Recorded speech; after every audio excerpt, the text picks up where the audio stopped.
Swayam Prabha. Digital India. Educated India.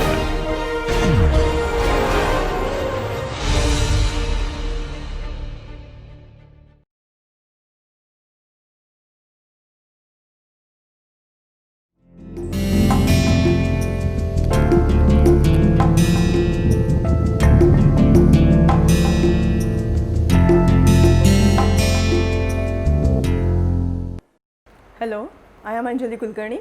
So, in continuation with our IR sensors applications, today we will be seeing the application of digital IR sensor and analog IR sensor. So, this is a PET robot, we are calling it as a PET robot, and we are using 4 IR sensors here. You can see these are all digital type IR sensors of Pepperell and Fuchs company. Those are very well shielded, so noise is not a problem with this, ambient light noise. So, these sensors we are using for controlling the robot, and inside we have used one SPST relay and 3 DP-DT relays. So, referring to our basic electronics lecture, I will just like to elaborate on this relay. Here you can see this is a transparent relay, one can see a coil here. So, and there are throws. So, relay is characterized by contacts and poles.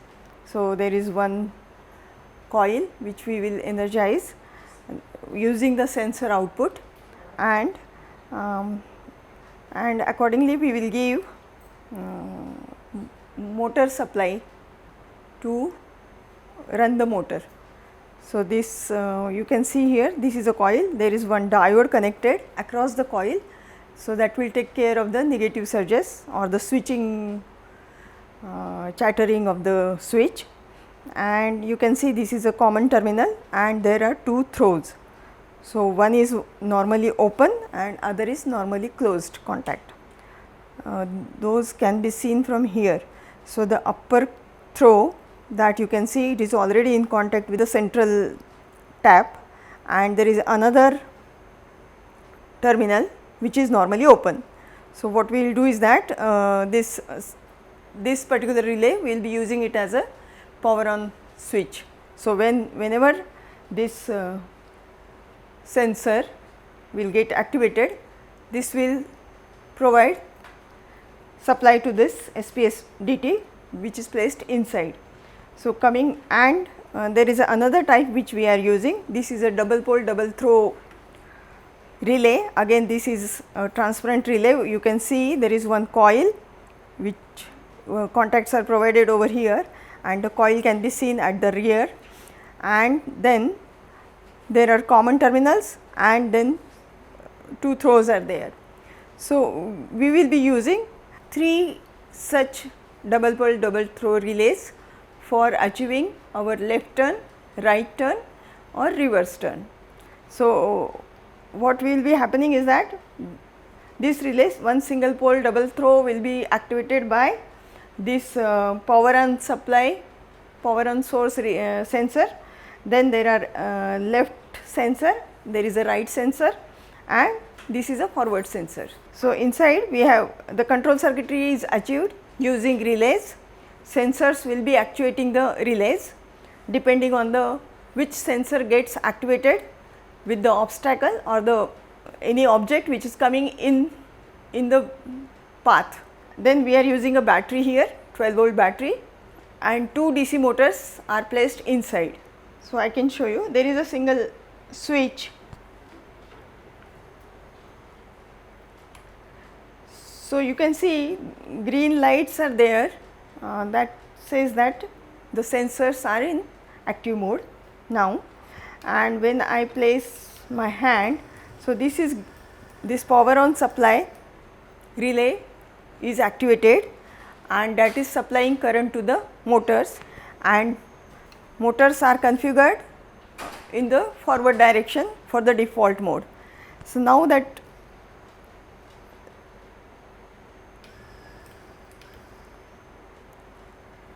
just take it back. So, this we are calling it as a pet robot. So, like we take our doggy to a walk, then we we catch hold of its leash. So, kind of thing we are simulating using this pet robot. So, now this is the default mode you have seen. When the power on source sensor gets activated, robot moves in a forward direction. Now, we will show you other sensors role. So, unless this power on supply activated, the robot will not move. Once that is activated, and suppose this left side sensor gets activated, the robot turns to the right. Again that forward sensor was activated, so robot came back, but as soon as it comes away from the obstacle, it again resumes its forward direction. So, there is a range of sensing that I can show with this. So, here you see till this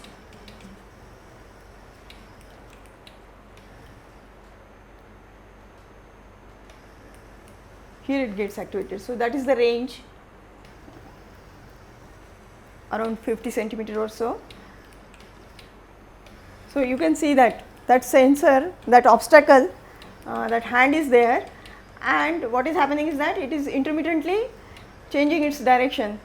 As soon as the obstacle is in the range, it is getting sensed and the robot is changing its direction, it is going reverse, and once it is out of the sensing range, it again regains its forward position. So, this is its normal course of operation.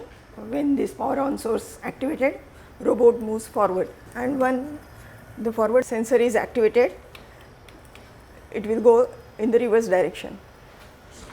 But if suppose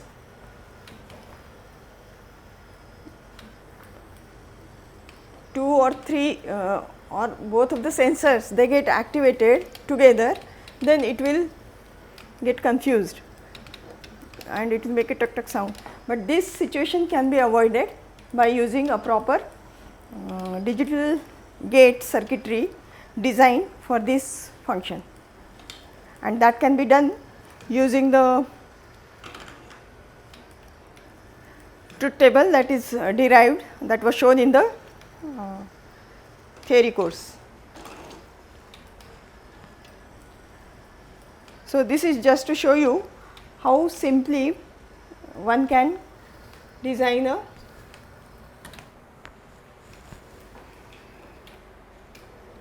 pet robot or a simple mobile robot. But this kind of thing will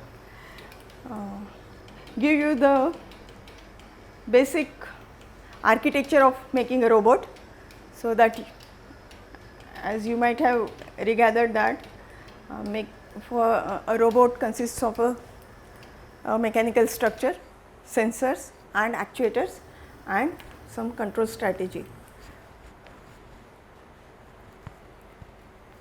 So, this is about the pet robot. Now, we will see the experiment using analog IR sensor for distance sensing. This is a particular analog sensor which we will be using for our experiment. This works at 880 nanometer wavelength.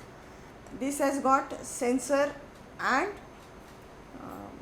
emitter and sensor both in this same package, and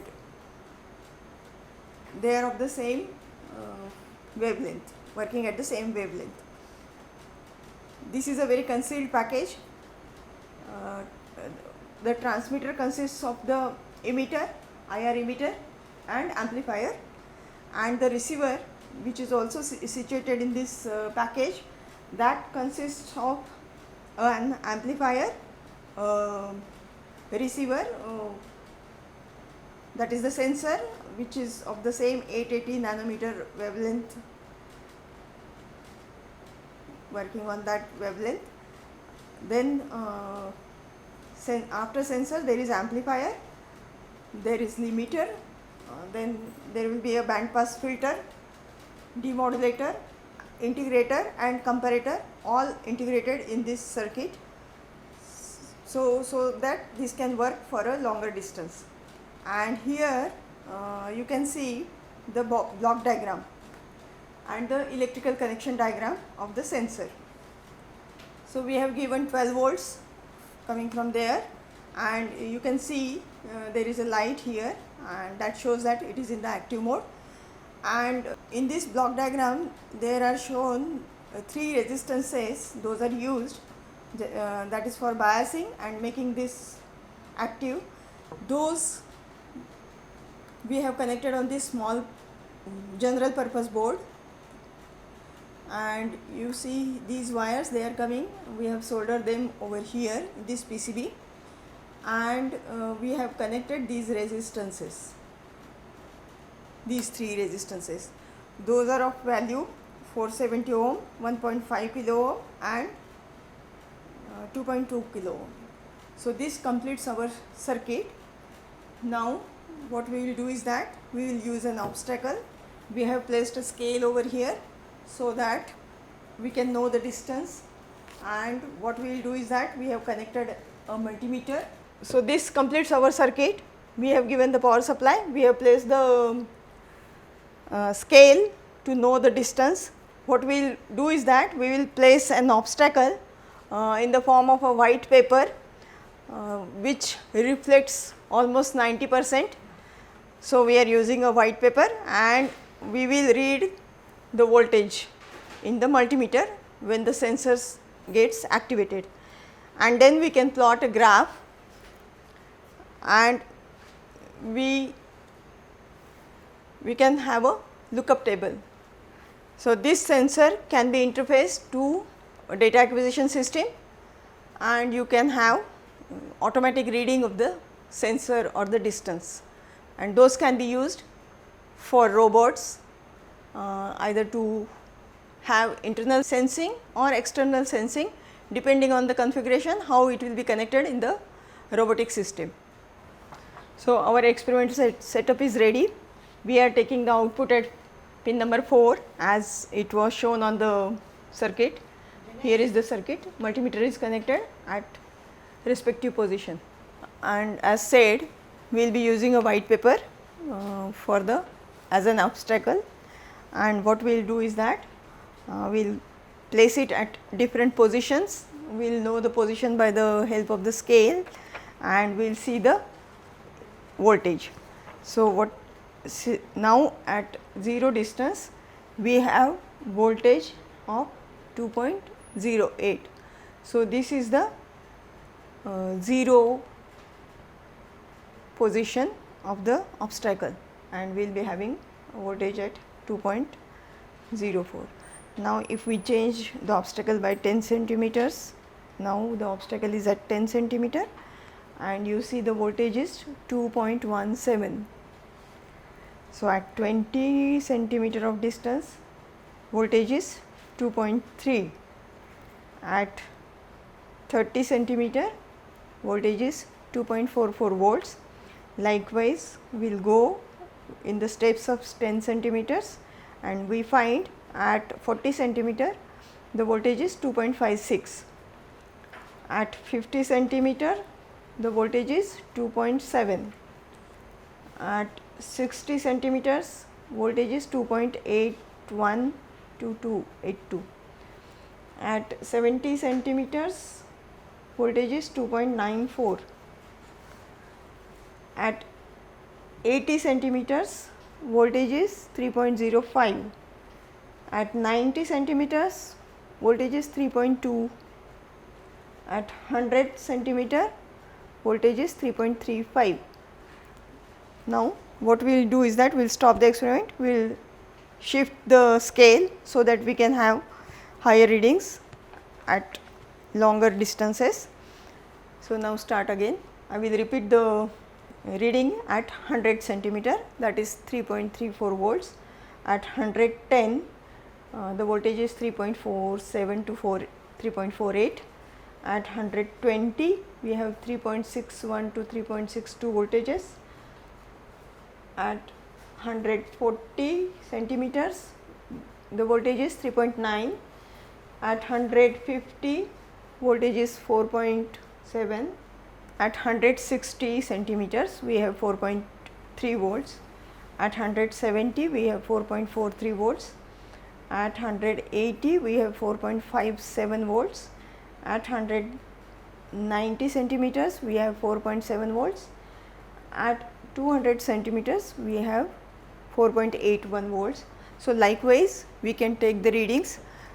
The sensor is rated for 500 centimeters.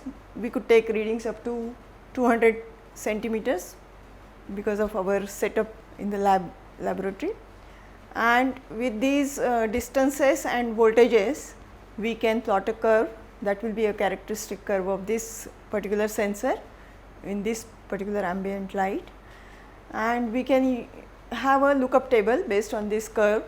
And if we want to interface this sensor to the any data acquisition system, we use this data or the lookup table for calibration.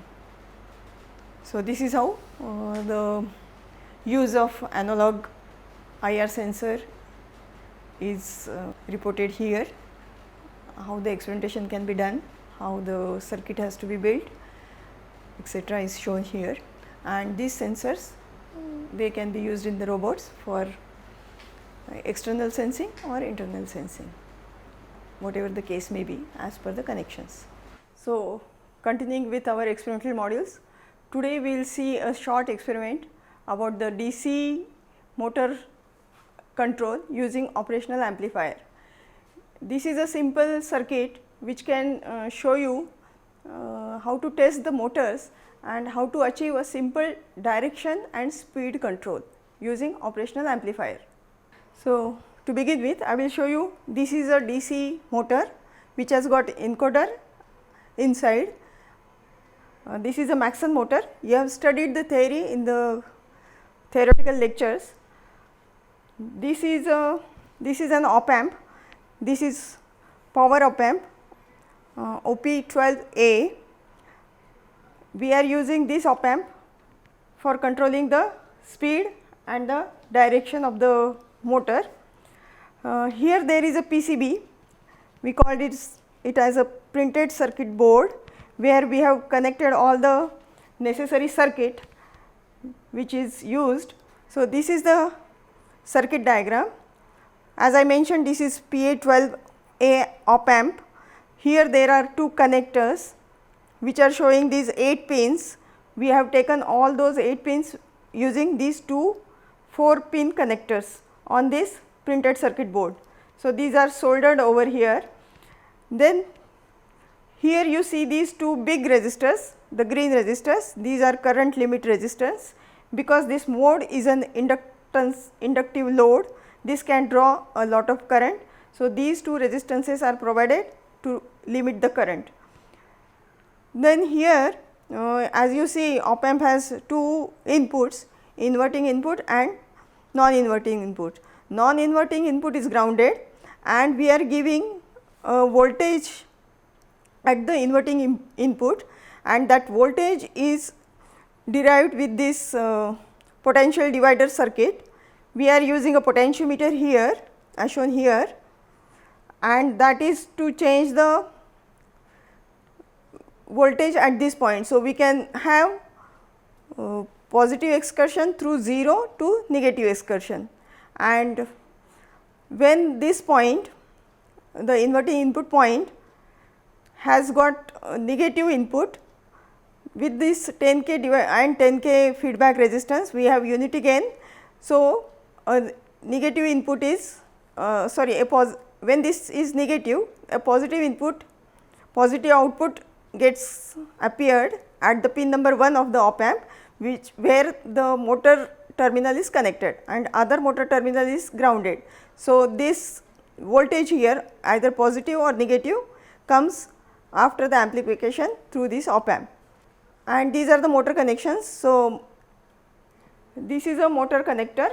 Here this 9-pin connector we are using as a motor connection, and we are taking the wires and soldered here respectively at the positions there, soldered there. And this 10K resistance you can see, that is for the feedback resistance.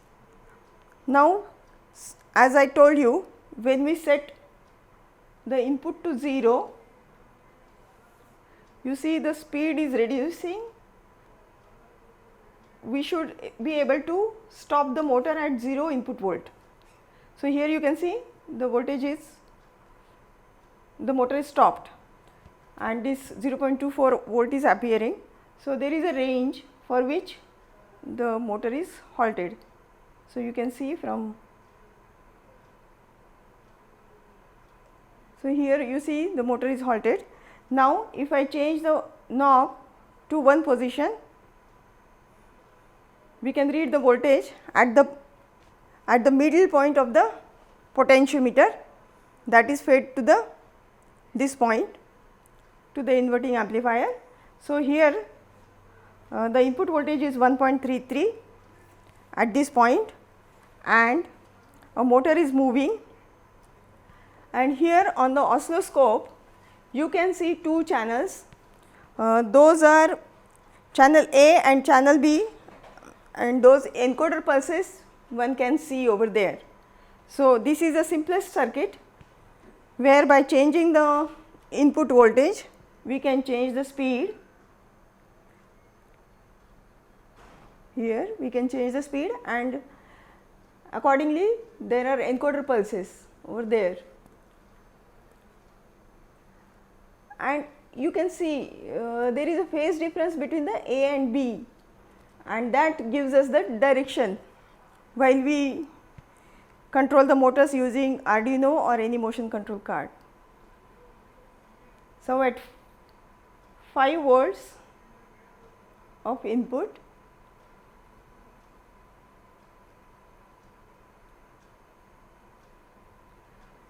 so by using a clock, stopwatch or so, we can measure the RPM, and at the same time we can see the pulses.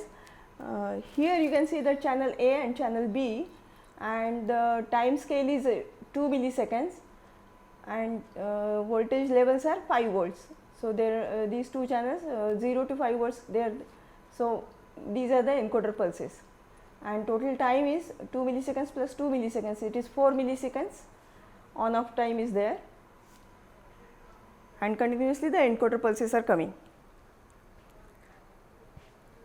Now, I want to change the direction.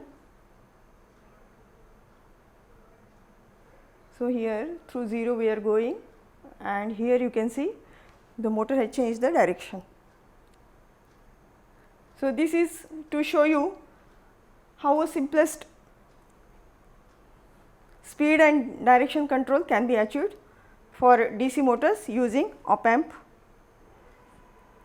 12A in particular. Thank you.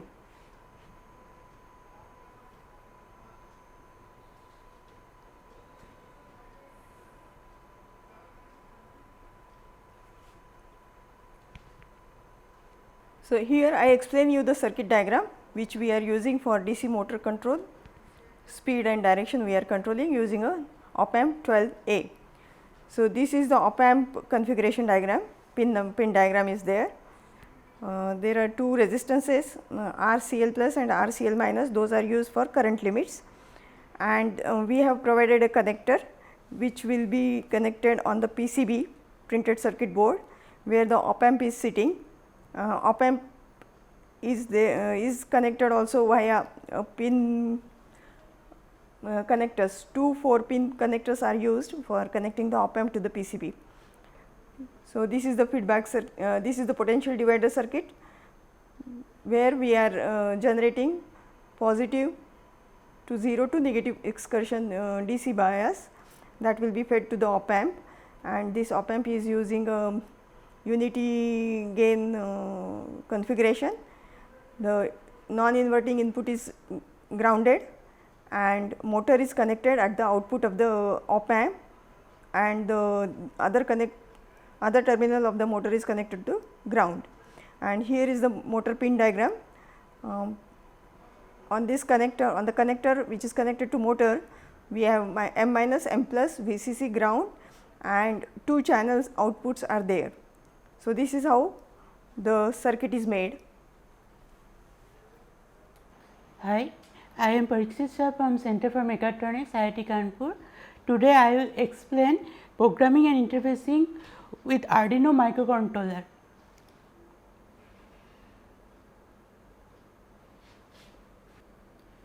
In this experiment, I will going to explain first basic microcontroller programming, then we will do the sensor interfacing, and then we will go to the encoder interfacing, that is DC motor with encoder will interface with Arduino. First of all, what is Arduino? Arduino is an open source hardware based on the Atmega 16 or 32 microcontroller.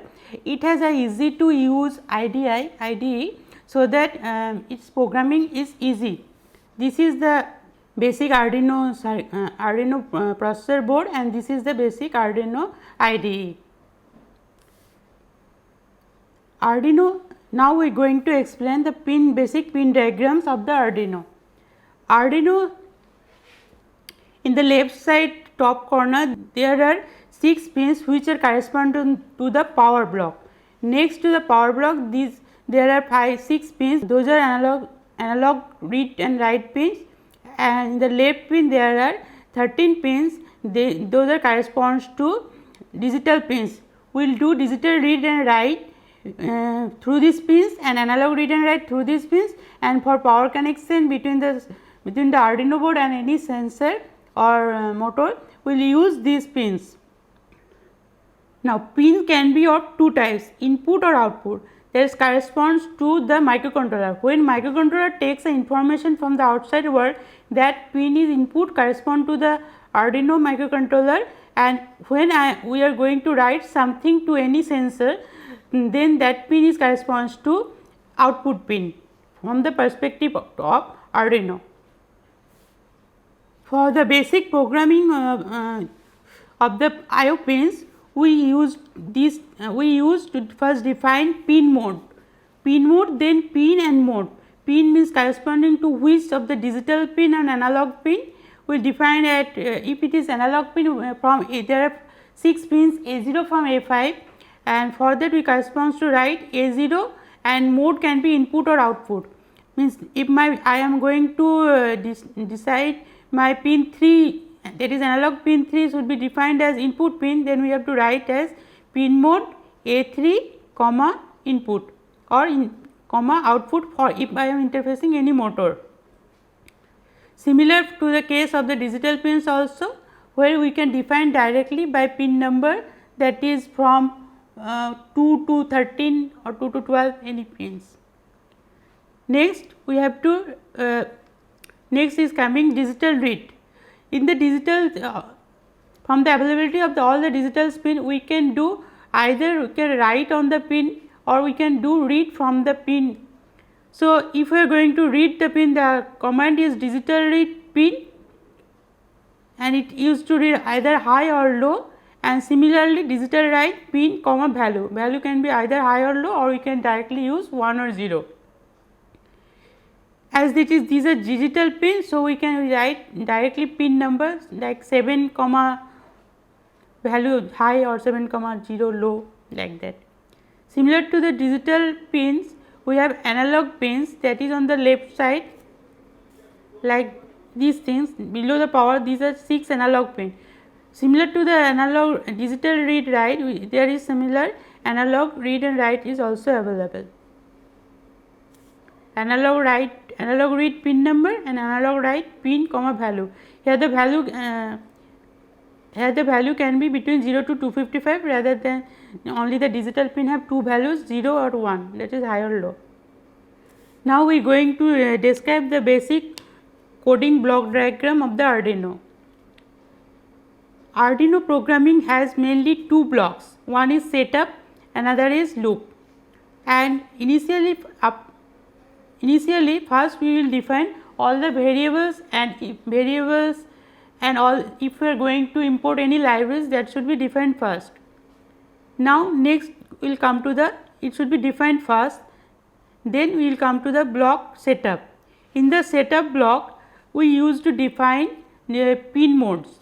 Pin modes, that is correspond to the which of the pins correspond to the input or output.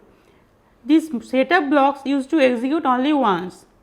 Another block, next block is for loop block. Loop block used to execute continuously, and it is in infinite loop, means once the code is completed it will again run again and again. So the things like sense, if you are writing something to the motor, or if you are reading the sensor values or doing something, that should be come in the loop block. Next we will just go to some basic programs, that is of the LED blinking. So as we have already defined that the basic Arduino programming has two blocks, setup and loop. So here in the setup block we are defining pin 13 as output, and in the loop block we are writing digital write pin LED built-in pin high, then we have been giving delay 1000, that is 1 second, this is in millisecond, then again we have just converted LED pin into low and then given 1000, and it will run continuously. Now here we have defined pin number 13 as my output pin, but here we are directly calling LED built-in pin, because the LED built-in pin is internally connected to the 13 pin and we have not defined anything as variable at the first line. So now I will demonstrate these things, this program in Arduino, direct hardware. Now we will go to the Arduino and do the programming of this portion. As we already defined, first setup is there, void setup, then we have defined the pin mode, 13 pin is output, then inside loop block, digital write LED built-in pin is already defined pin 13 high, then we have given delay of 1 second, then we have changed the built-in pin to low, then again we have given the delay of 1 second. Now for uploading this, first we have to compile this code and then upload. First we have to go to tool, from here we have to define the Arduino Uno block we are using. Next we have to check which port we are using. COM port 11 Arduino is connected for my here.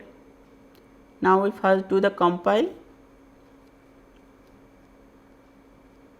Compilation successful, then we will do the upload.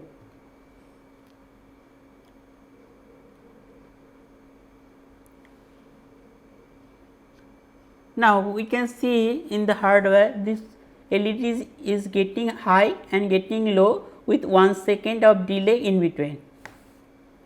If we are but this is running in the continuous, as we have written in the loop block, first it is getting high low, then again high low, it is getting continuous. Now if I am going to execute the loop block only once, then we have to write another loop here, that is infinite loop here for stopping the code, that is like this.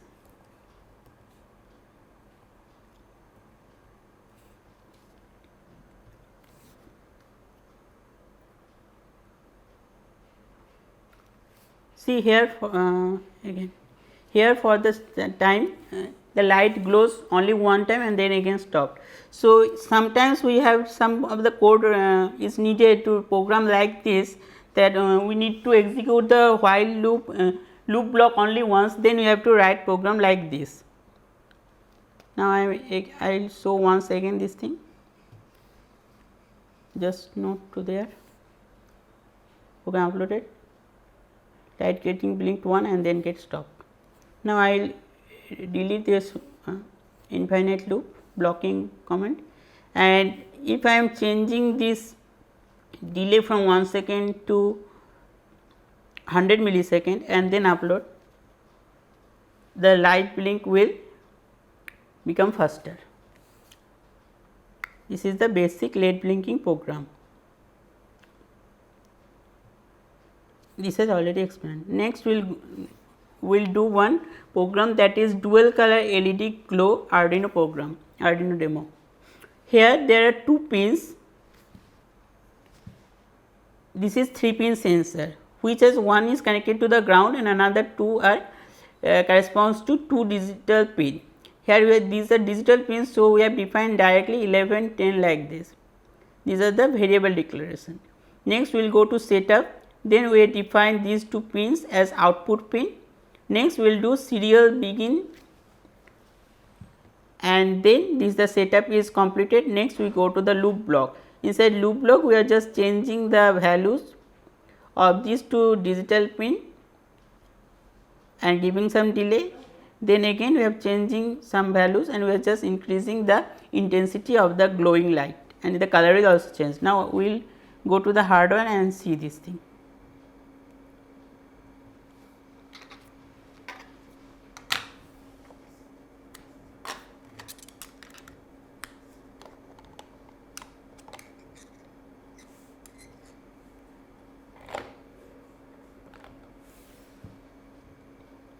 For here also, first we have to check the port and board, then compile,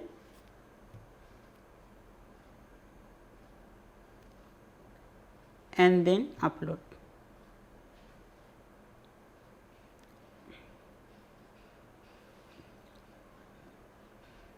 Here we have just reading the value, changing the values, and we can display it also in the serial monitor. For displaying in the serial monitor, the main thing is that we have to write serial begin with the baud rate, it is called baud rate 9600, and then here we can do in the loop block we can do serial println, the value what we are going to print.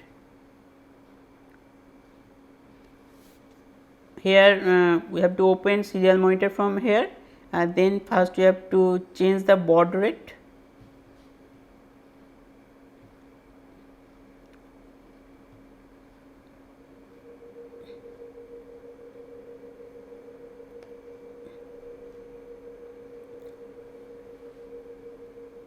The baud rate and the value is changing and it is displaying here. Only the final, the serial print is in the last, that is why only the print of 255 is printed. If we are changing this thing,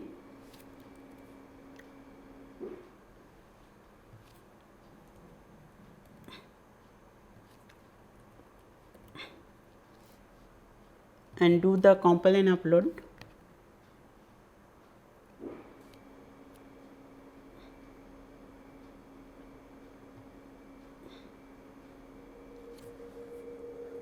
from here we can see that the value is increased and going to 255, and then it is decreased,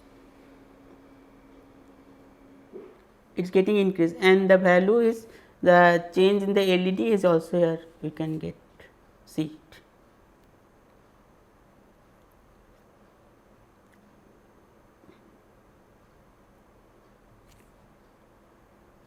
Next we will go to Hall sensor interfacing. Hall sensor is also generally all the sensor has 3 terminal. One is connected to the VCC, one is connected to the ground, and another is corresponding to the digital or analog read.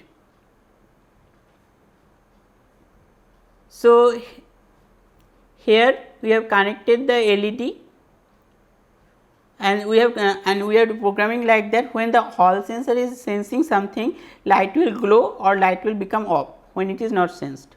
So this is the basic block diagram.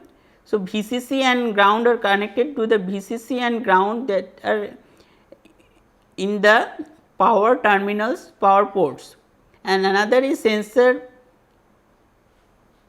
pin that is correspond to the pin 3. We will write and we will glow the inbuilt LED, that is why we are using pin 13 and no another LEDs are connected here. So first here the variables are declared, then inside setup we have just defined our LED should be output corresponds to the Arduino, and sensor should be input correspond to the Arduino. The sensor is pin 3 defined here.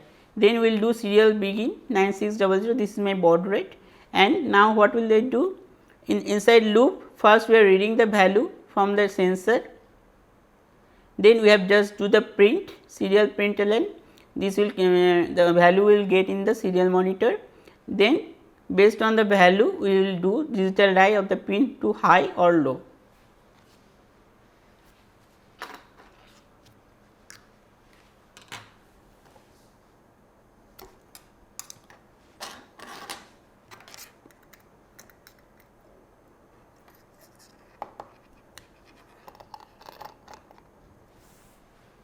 And Hall effect sensor changes its value based on the magnetic field. So, right now we will show it in the hardware.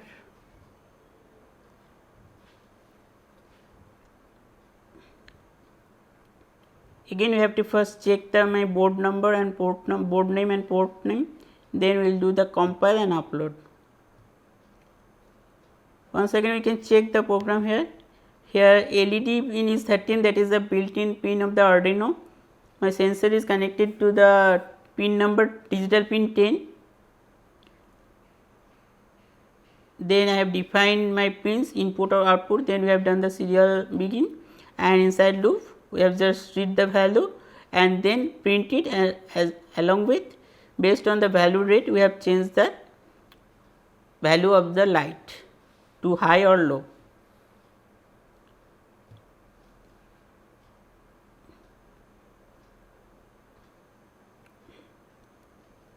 I am in the serial monitor right now. Here no data is coming because we have to my baud rate is changed. So, as we have used 9600 baud rate, we have to change this also in my serial monitor.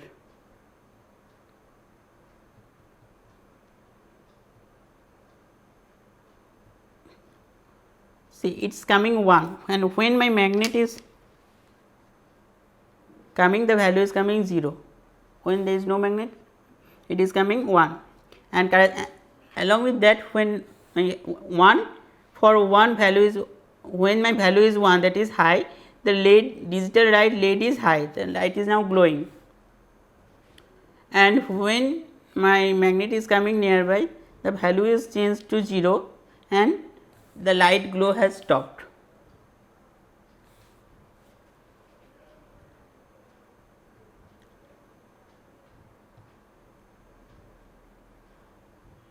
This is the Hall effect, Hall sensor interfacing. Another sensor interfacing we will do is tilt switch. Tilt switch has also similarly 3 terminals. One is corresponding to VCC, one is corresponding to ground, and another is corresponding to some digital pin. You can see the programming is similar here, 2 pins are connected, VCC and ground, and this is from 3, we are doing just digital read of the pin. So, first we have defined the variable, then we have defined the variables, then in the setup loop, then in the setup loop we have first defined that my LED pin is output and push button pin is input.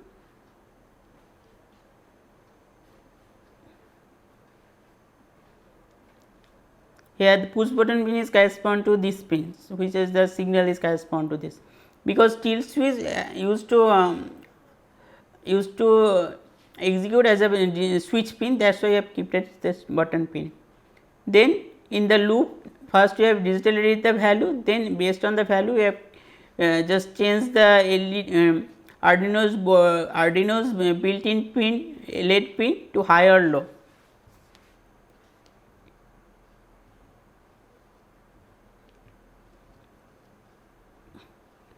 First we have to check again my board and port, if it is changed we have to change it, then first we have to do the compilation, then upload.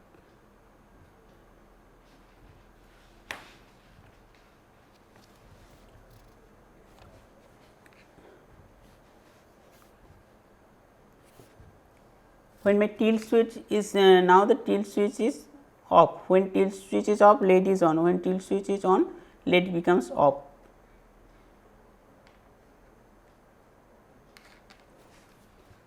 these are the basics of the sensor interfacing. So, we have means here we have shown three types of sensors, three sets of sensor interfacing.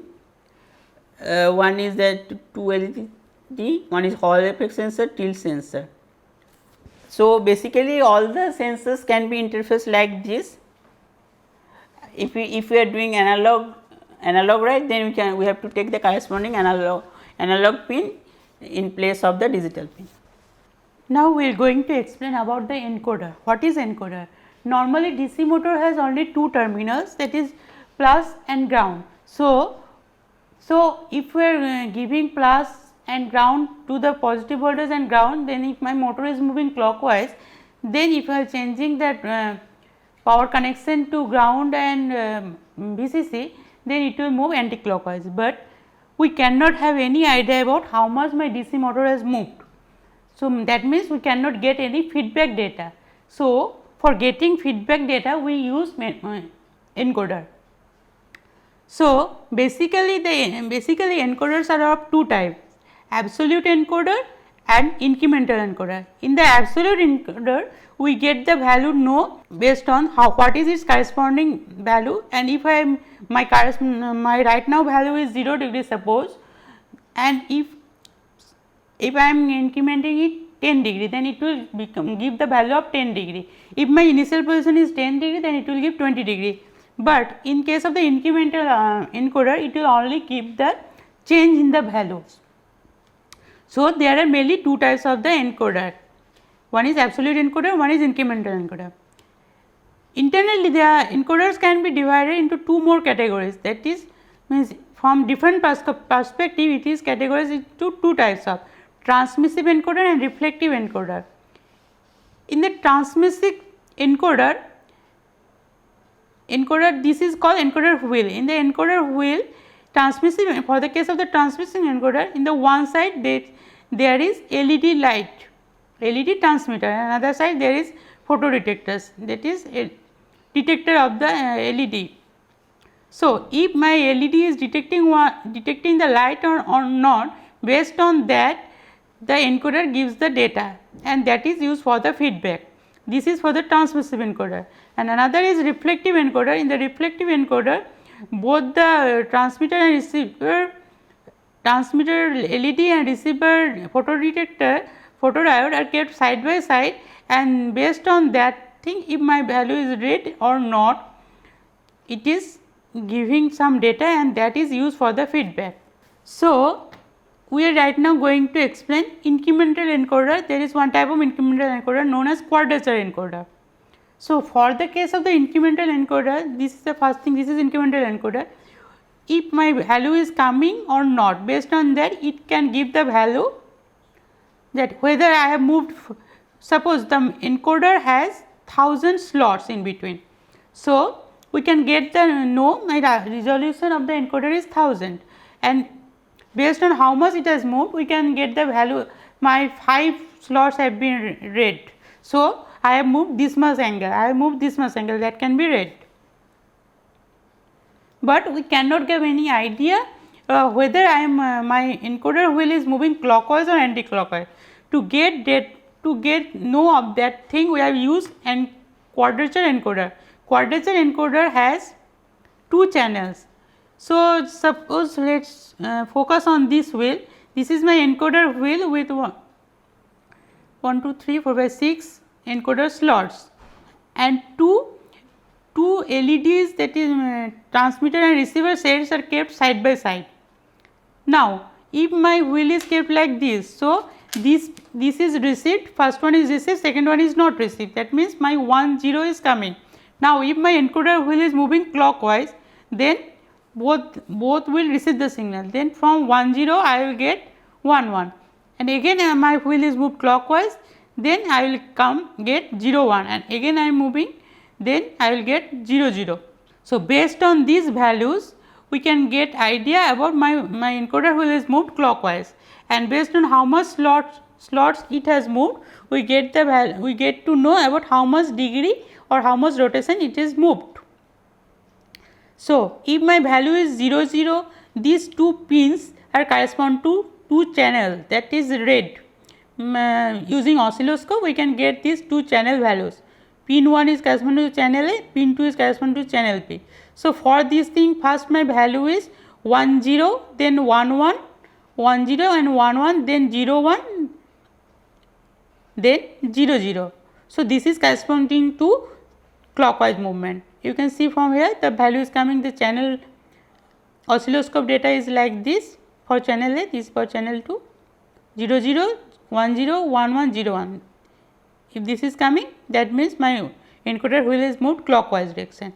Now let us check with the anti-clockwise movement. If this is my first initial position, now my position is 1 0. If my wheel is moved anti-clockwise, then it will come 0 0. Again I am moving my encoder wheel anti-clockwise, it will come 0 1, then it will come 1 1. That means first my was 1 0. So 1 0, then 0 0, then 0 1, then 1 1. This is corresponding to anti-clockwise movement.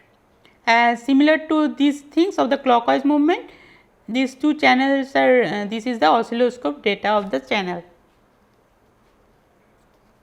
Now here we are going to show the demonstration of this encoder, quadrature encoder, that is with inbuilt with some motor, that is with inbuilt with some motor. Here my motor is Maxon DC motor, which has a gear ratio of 139:1, and the encoder, the built-in encoder which is attached with the motor is of 6540, that is of 1000 ppr.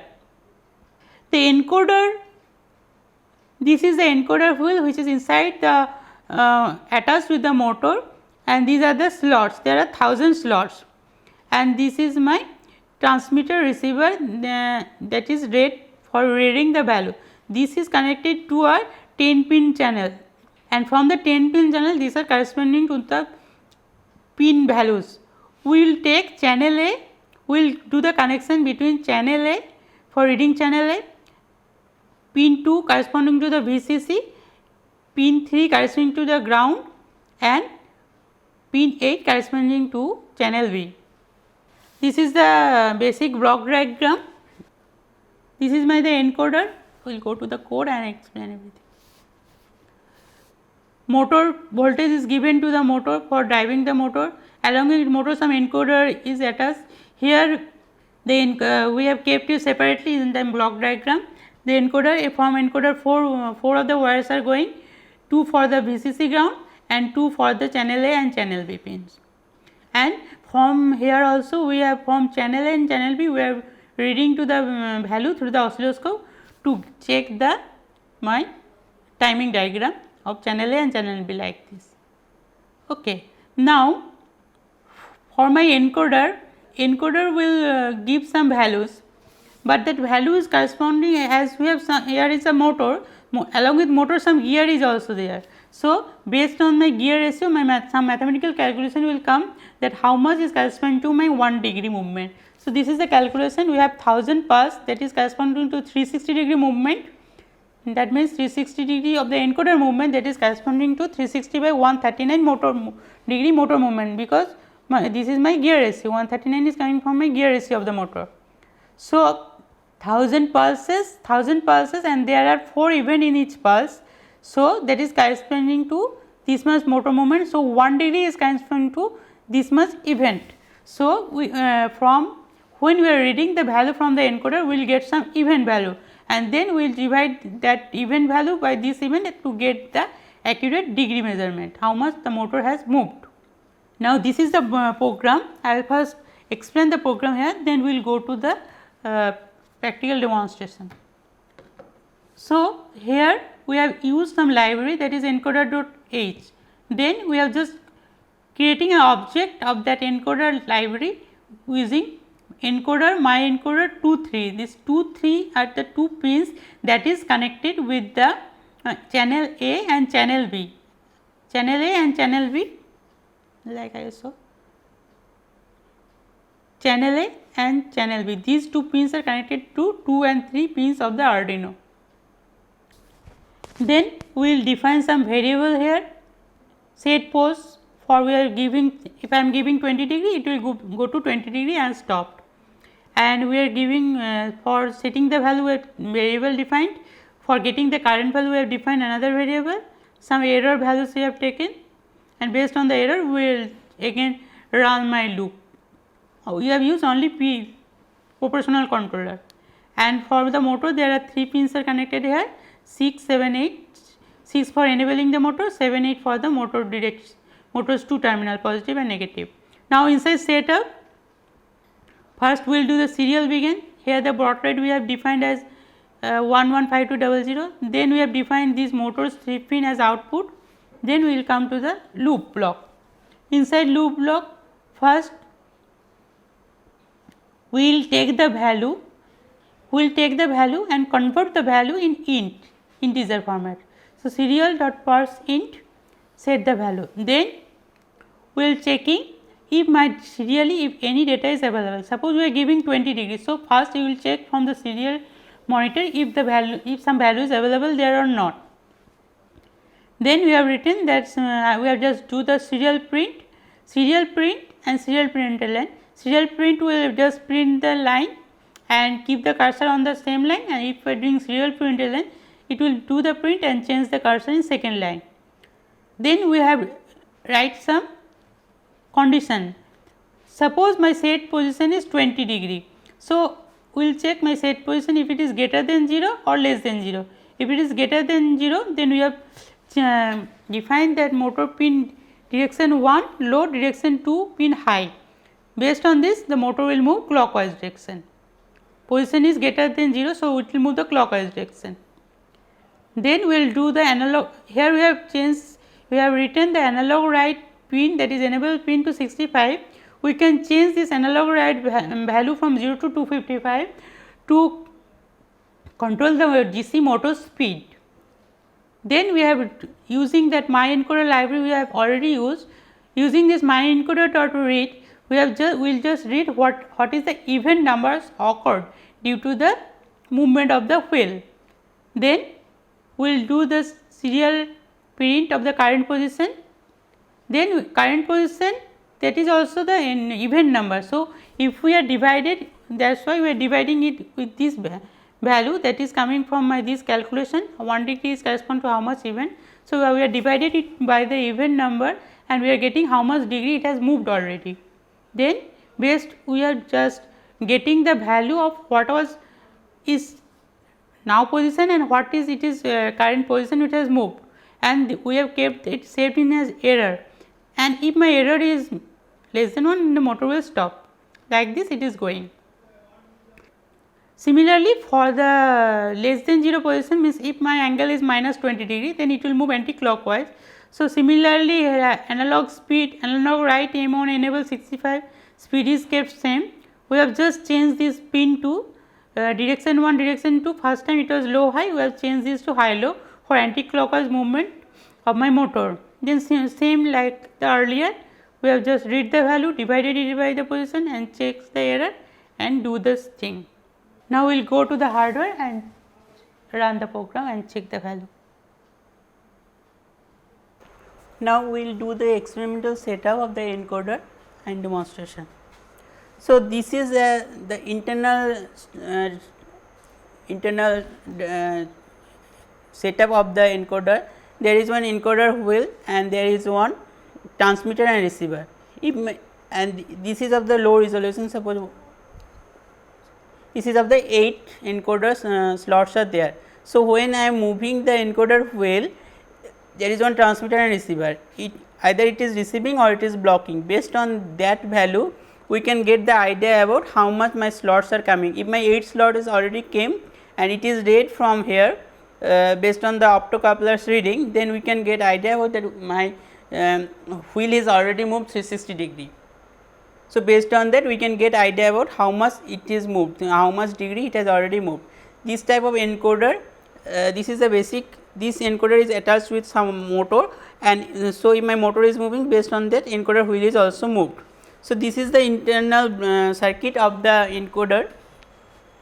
This is the encoder with DC motor. This is the encoder. It has 1000 blocks internal 1000 slots are there. So, it is resolution of 1000, and this is my DC motor, and in front of the motor some gear is already connected. So, based on the value we have calculated, that is approximately 1544 events per degree. So, this encoder will read 1544 event, that is corresponding to the 1 degree of the motor's movement, as the motor has some gear ratio, that is why that is the value. So, my motor is first connected, motor has 2 terminals, that is connected to the VCC and ground. This motor has with high voltage, that is why we have connected it using some driver to some 8.8 voltage. Then in the encoder, we have already told that encoder has 4 terminals, that I already shown in the presentation, that has VCC, ground and 2 pins for the 2 channels. These 2 pins, 2 channels are connected to the pin 2 and 3 of the Arduino, that is already mentioned in the block diagram as I have already shown, and the VCC and ground is 5 volt and ground, that is connected with the Arduino. Another 2 wires we have taken from that pin 2 and pin 3 to display in the oscilloscope 2 channel. Okay. Now, we will go to the program. In the program I have already mentioned everything. Now, I will just run the program. Here first we have defined the board, then we define the COM port. Okay. First we will do the compilation, then upload.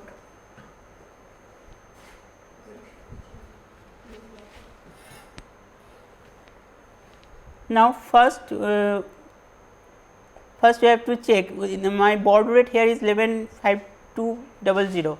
I have checked it to this 5200. Suppose we are moving it to the 120 degree clockwise. So, I am writing here I want to move 120 degree.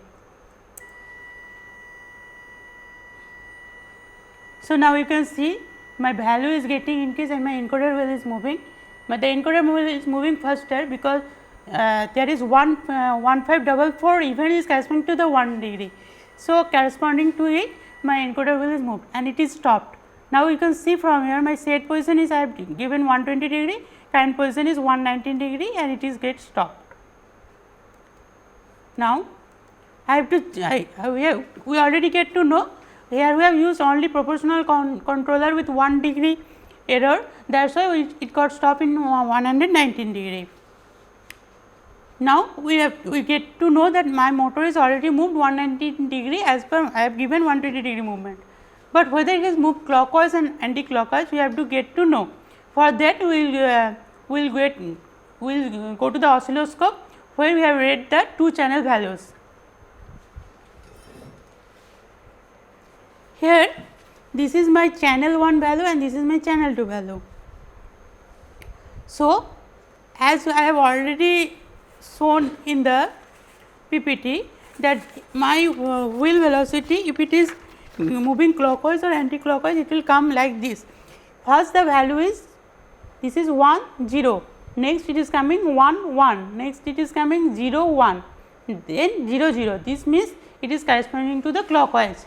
You can get to know it about in value in the PPT, you can get idea about this thing. This is the same thing. Now, I will again move my encoder to some negative direction and I will check whether it has moved that much or in negative direction or not. Suppose I am moving 120 degree in anti-clockwise direction.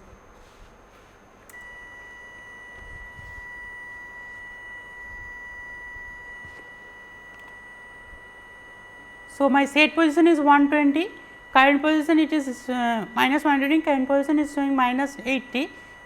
The error is there greater than 1 degree, that is why it is moving and the value is come. Then again I have already reached minus 119 degree and it is stopped, that is why. But we have in the oscilloscope again, from the oscilloscope we will check whether it has moved anti-clockwise or not. In the oscilloscope we can see the value are coming 0 1, then it is coming 1 1, that is coming 1 0, then it is coming 0 0. That means it is moving corresponding to the anti-clockwise direction. This means negative 120 degree. Okay. With this, I would like to take this opportunity to thank DTH Channel 17 for this online course on robotics, wherein we have theory and some practical experimental courses and lectures. Thank you DTH channel 17. Thanks Mr. Rajendra for the experimental setups. Thank you the staff at Center for Mechatronics, and I thank all the staff at Media Lab for doing the recording and their help in editing. Thank you. It was a nice experience.